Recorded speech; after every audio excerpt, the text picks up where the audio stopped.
3 nights before the full moon, a blind woman told me I would see a monster. The terrifying part? She said it would recognize me. I didn't believe in monsters. Not werewolves. Not vampires. Not ancient curses whispered through villages. But that was before I met the Oracle. The town where this happened is small, quiet. The kind of place where nothing ever seems to change. Old stone houses, narrow streets, and forests that feel far too dark when the sun begins to disappear.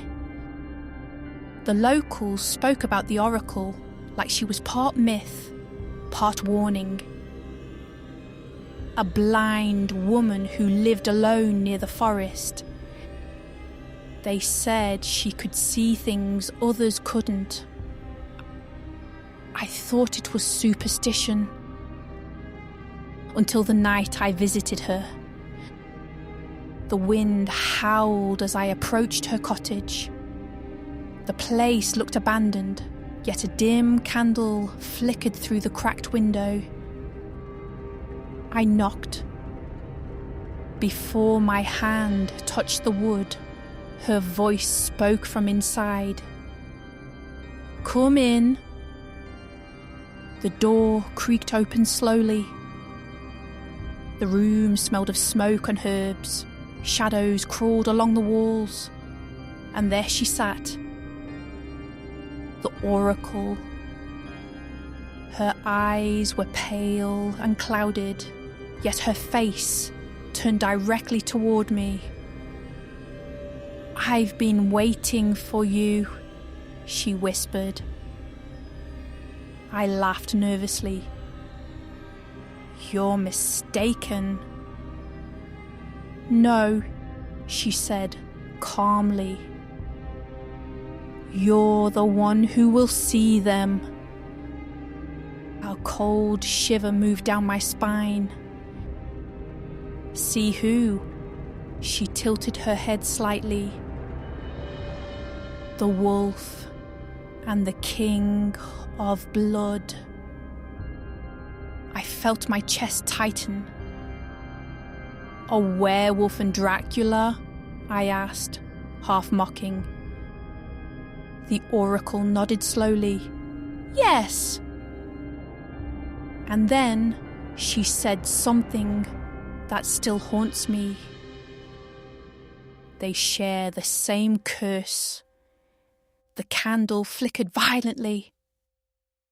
And for a moment, I could have sworn the shadows on the wall looked like claws. I tried to laugh it off, but the Oracle leaned closer.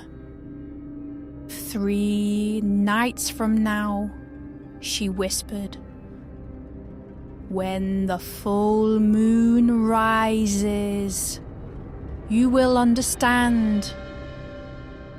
I left that cottage with my mind racing. It sounded ridiculous.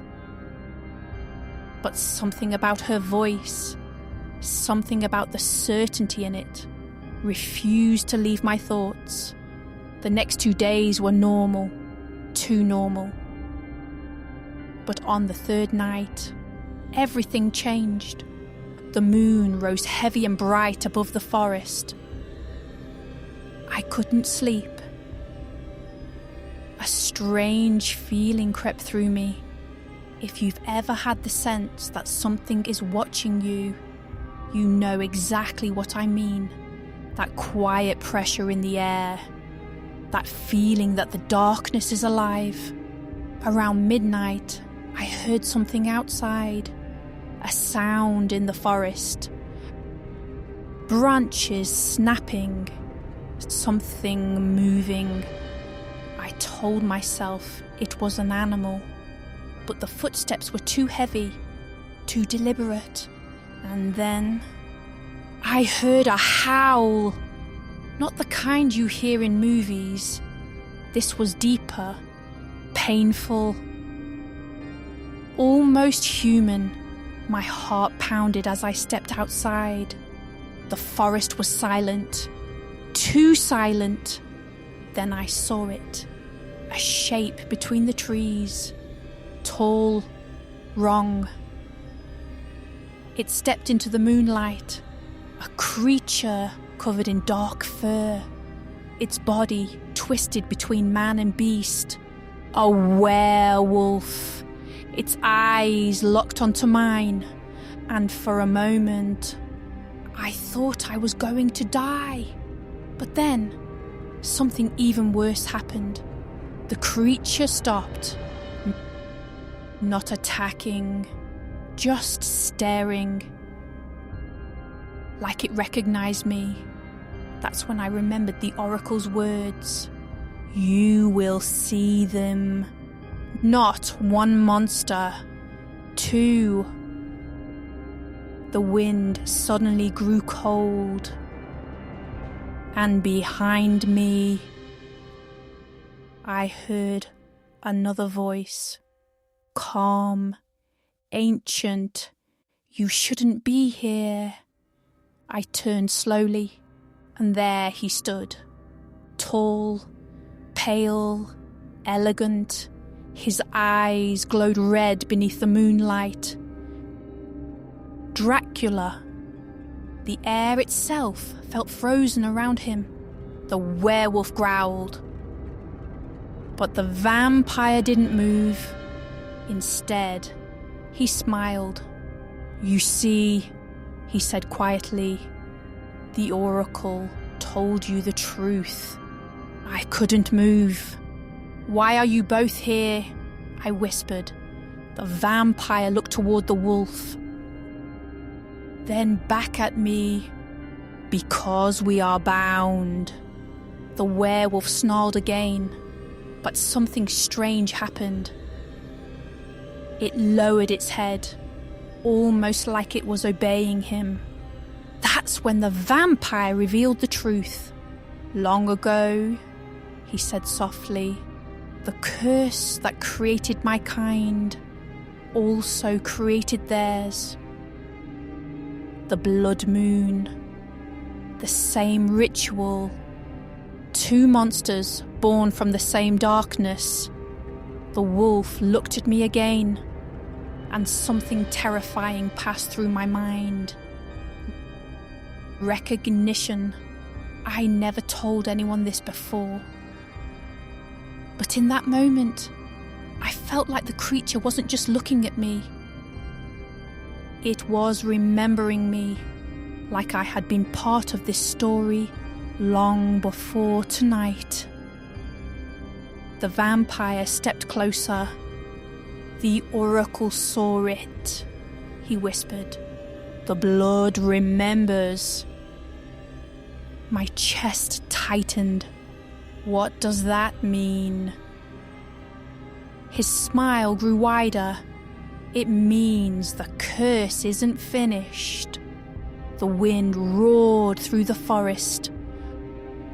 The wolf howled again, and the vampire's eyes glowed brighter.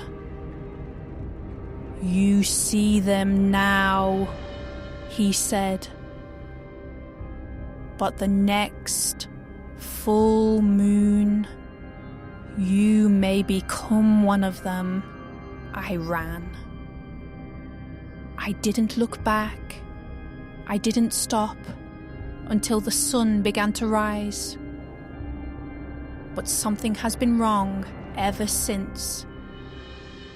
Every night, I hear the forest. Every full moon, I feel something changing inside me. And sometimes, when I look in the mirror, I swear my eyes look different. So, tell me something. If the oracle saw this fate before it happened, does that mean it can still be stopped? Or was I always meant to become part of the curse? Some curses are not created by monsters. They are passed quietly through fate. If you discovered a curse tied to your bloodline, would you try to escape it, or embrace the power. If this story gave you chills, share your thoughts in the comments. And if you enjoy dark tales like this, subscribe and stay close, because the shadows always have more stories to tell.